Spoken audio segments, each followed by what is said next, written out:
निवडणुका सुरू असताना पक्षाने माझ्यावर जो विश्वास ठेवला आहे की बरीच उलटापालट होत आहे, कोण इकडे पळतंय कोण तिकडे पळतंय, पण पक्षाला हे ठाऊक आहे की आबदळी कुठेच पळणार नाही, कुठेच जाणार नाही. म्हणून त्यांनी माझ्यावर विश्वास टाकून माझ्यावर ही जबाबदारी दिली आहे. आम्ही जे काय आता आहोत पक्षाच्या विचारधारेशी जे आमचे पदाधिकारी आणि कार्यकर्ते जे शिल्लक आहे त्यांच्याबरोबर आम्ही त्यांना बरोबर घेऊन ही लढाई लढू आणि त्यांना उमेदवारी पहिली प्राधान्याने दिली जाईल जे पक्षाचा झेंडा हातात धरून आहे. आणि त्याच्यानंतर 23-22 तारखेनंतर बरेचसे नवीन आयाराम येतील. आम्ही त्याचा विचार करू. जर ते आमच्या पक्षाबरोबर कमिटेड राहणार असेल तर आम्ही त्यांनाही त्यांचाही विचार करू आणि त्यांनाही मग संधी देऊ. आपण पाहिलं तर सगळं भूल तापा आणि कोटाला बळी पडून बरेचसे लोक गेलेले आहेत. पण काँग्रेस पक्षाच्या विचारधारेला आयडिओलॉजीला मानणारे लोक अजूनही आहेत, मतदार आहेत.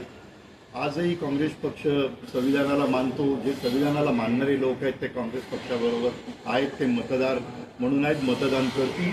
आणि आम्ही जास्तीत जास्त सीटा आमच्या महाविकास आघाडीमधून निवडून आणून आम्ही आमची पक्ष संघटना मजबूत करू, एवढं मात्र नक्की. आणि काँग्रेस पक्षाच्याच मदतीने जो कोण महापौर बसायचं असेल किंवा काँग्रेस पक्षाचाही महापौर बसायचा त्याची आम्ही निश्चितच काळजी घेऊ आणि तसंच होईल.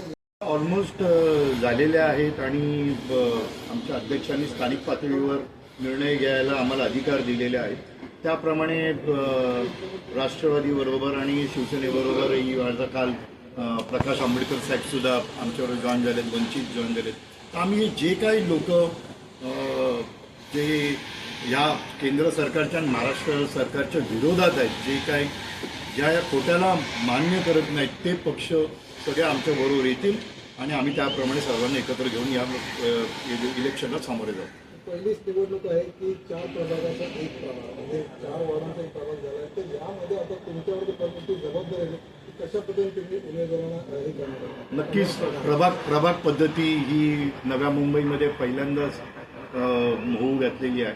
मतदारांना आम्ही अलर्ट करतो. आम्ही बॅलेट मशीन्स तयार केलेले आहेत आणि आम्ही त्यांना समजवतो की 4 प्रभाग आहे, तिकडे तुम्ही कशा प्रकारे 4 मतदान करायला पाहिजे. तुम्ही 4 बटणं दाबली तरच मतदानाची संपूर्ण प्रक्रिया पूर्ण होते, अन्यथा ती पूर्ण होत नाही. तर त्याचं अवेअरनेस जे आहे ते आमचा काँग्रेस पक्ष करतोय.